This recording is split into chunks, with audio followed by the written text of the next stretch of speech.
অনেক দিন পর আজকে একটু অন্য স্বাদে মাংস রান্না করলাম, ডাক বাংলো চিকেন। সবার প্রথমে আদা রসুন ও কাঁচা লঙ্কার একটা পেস্ট বানিয়ে নিতে হবে। তার জন্য একটা মিক্সিং জারে 1.5 ইঞ্চি পরিমাণ আদা, 6-7টা রসুন এবং 7-8টা কাঁচা লঙ্কা দুটো বরফের টুকরো দিয়ে ভালোভাবে মিক্স করে নিতে হবে। এভাবে পেস্ট করলে পেস্টের রঙটা একদমই চেঞ্জ হয় না। এবার একটা পাত্রে 800 গ্রাম পরিমাণ চিকেন নিতে হবে। আমি চিকেনের পিসগুলো এখানে মাঝারি মাপেই নিয়েছি। এবার ওই চিকেনের মধ্যে 2 চা চামচ পরিমাণ নুন, 1 চা চামচ পরিমাণ হলুদ গুঁড়ো, 1 চা চামচ পরিমাণ রেড চিলি পাউডার, হাফ চা চামচ পরিমাণ জিরে গুঁড়ো ও 1 চা চামচ পরিমাণ ধনে গুঁড়ো, আর তার সাথে তৈরি করে রাখা আদা রসুন ও কাঁচা লঙ্কার পেস্টটা 1 টেবিল চামচ পরিমাণ দিয়ে এবং 3 টেবিল চামচ পরিমাণ দই দিয়ে ভালোভাবে মিশিয়ে নিতে হবে।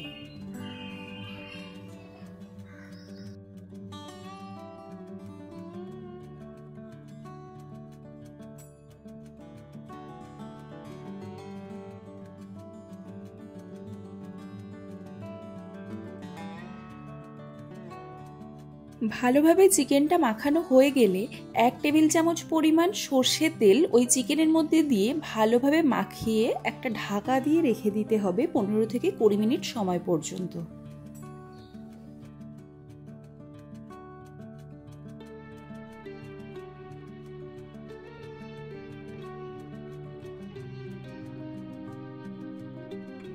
যতক্ষণ চিকেনটা ম্যারিনেট করে রাখা থাকবে ততক্ষণের মধ্যে একটা মশলার পেস্ট বানিয়ে নিতে হবে।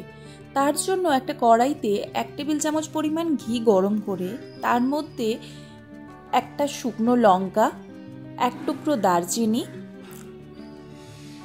3টে ছোট এলাচ, 4টে লবঙ্গ,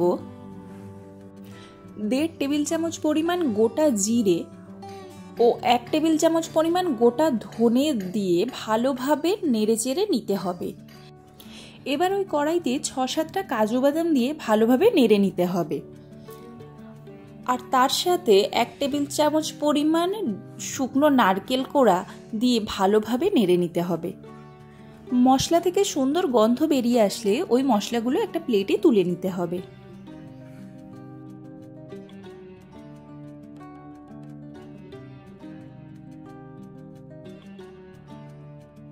এবার ওই মশলাটা ঠান্ডা হলে তার মধ্যে হাফ চা চামচ পরিমাণ নুন, 1/4 চা চামচ পরিমাণ হলুদ গুঁড়ো ও 1/4 চা চামচ পরিমাণ কাশ্মীরি রেড চিলি পাউডার দিয়ে সেই মশলাটাকে একটা মিক্সার জারের মধ্যে দিয়ে তার মধ্যে 1 টুকরো বরফ দিয়ে ওই মশলাটাকে পেস্ট করে নিতে হবে।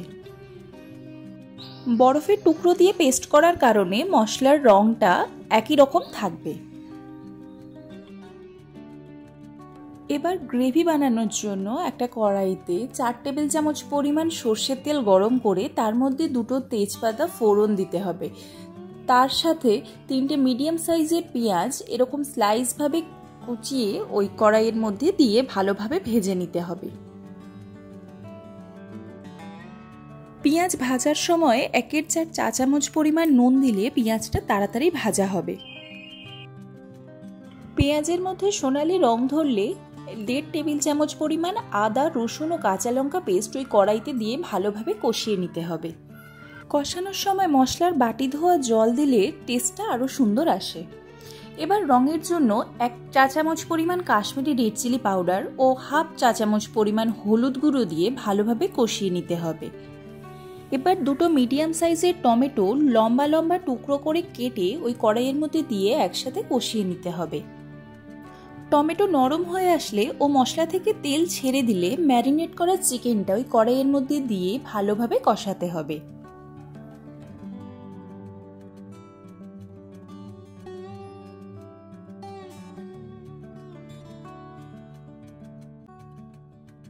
কষানোর সময় মশলাটা যদি কড়াইতে লেগে যায় তাহলে ম্যারিনেশনের বাটিটা ধুয়ে অল্প কিছুটা জল ওই কড়াইয়ের মধ্যে দিয়ে আবার ভালোভাবে কষিয়ে নিতে হবে। এবার তৈরি করে রাখা মশলার পেস্টটা ওই চিকেনের মধ্যে দিয়ে আবার ভালোভাবে কষিয়ে নিতে হবে।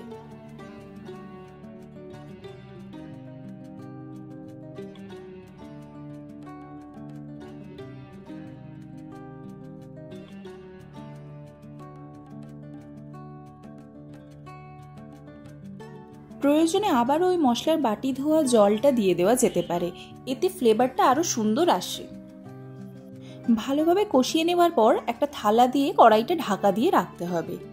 কিছুক্ষণ পর কড়াইয়ের ঢাকা খুলে দুটো বড় সাইজের আলু নুন ও হলুদ দিয়ে ভেজেই কড়াইয়ের মধ্যে দিয়ে ভালোভাবে মাংসের সাথে কষিয়ে নিতে হবে।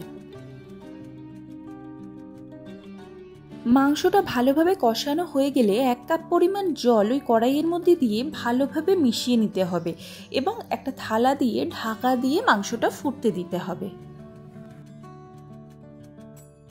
মাংসটা ভালোভাবে ফুটে উঠলে দুটো সেদ্ধ করে রাখা ডিম নুন ও হলুদ দিয়ে ভেজে ওই মাংসের মধ্যে দিয়ে ভালোভাবে মিশিয়ে আবার ফুটতে দিতে হবে।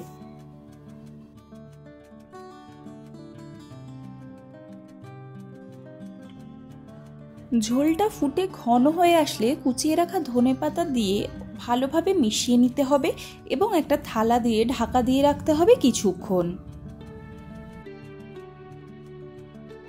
ফ্লেম অফ করে 2 থেকে 3 মিনিট রেস্টিং টাইমে রাখলেই তৈরি হয়ে যাবে অতি সুস্বাদু চিকেন ডাক বাংলো।